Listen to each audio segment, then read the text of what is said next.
কি অবস্থা তোর? তুই এক বছর কই ছিলি? আর তুই তো পুরাই চেঞ্জ। তুই এতদিন কই ছিলি বন্ধু এই এক বছর? আসলে বন্ধু গত বছর 14 ফেব্রুয়ারির এই দিনে জান্নাত আমারে বলছিল এক বছরের ভিতরে সফল হইতে পারলে তোমার ভালোবাসা পূর্ণতা পাইবো। তাই এই এক বছরের ভিতরে আমি আমাকে পরিশ্রম করে সফল করে ফেলাইছি। আজকে আমার কোনো কিছুর অভাব নাই, গাড়ি বাড়ি টাকা পয়সা সবকিছুই আছে। আজকের এই দিনটা আমার জন্য স্পেশাল একটা দিন। কিন্তু বন্ধু জান্নাতের ফোনটা বন্ধ কি লিগা? বন্ধু পুরান নাম্বারটা বন্ধ, নতুন নাম্বারটা আছে। জান্নাতের নতুন নাম্বার নিছে, আগের নাম্বার কি? যাই হোক বন্ধু ফুলটা ধর, দেখ জান্নাতের জন্য কত গিফট কিনে আনছি আমি। কেন তোর লগে এর আগে ওর লগে যোগাযোগ হয় নাই? আর তুই কি কিছুই জানোস না? কি জানো? আমি তো কিছুই জানি না, আমি তো আমার কাজ নিয়ে ব্যস্ত ছিলাম কিভাবে আমি সফল হবো। যাই হোক জান্নাতের নতুন নাম্বারটা বল। হ্যালো বন্ধু, নাম্বার 019025। খারাপ জান্নাতরে কল দিই, ও নিশ্চয়ই খুশি হয়ে যাবো, অনেক বছর পর আসছি না।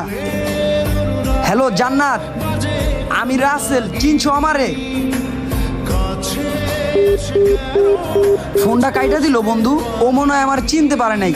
রাখ, আবার ফোন দেই, ও মনে হয় রং নাম্বারে ফোন ধরে না।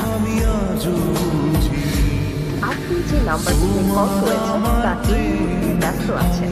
বন্ধু ও মনে হয় আমার নাম্বার ব্লক করে দিছে, ব্যস্ত বলতেছে, বুঝতেছি না ও কি আমার চিনতে পারতেছে না।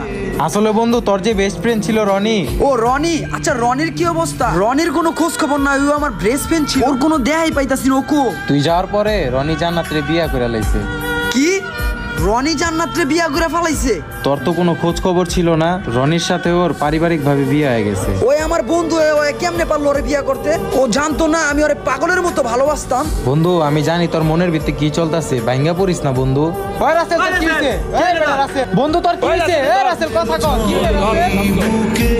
কিছুতেই থামে না, কমে না তবু ভালোবাসা।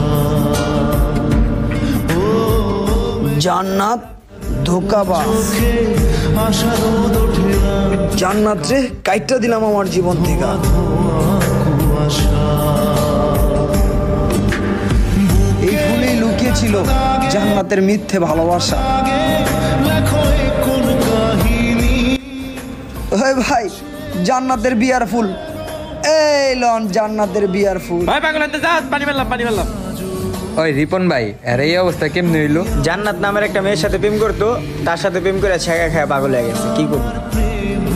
আজও বুঝিনি ওই চোখের চাওয়াতে প্রেম আজও দেখিনি। দেখছস বন্ধু, এক ছলনাময়ী নারীর কারণে আজকে আমার বন্ধুর কি অবস্থা।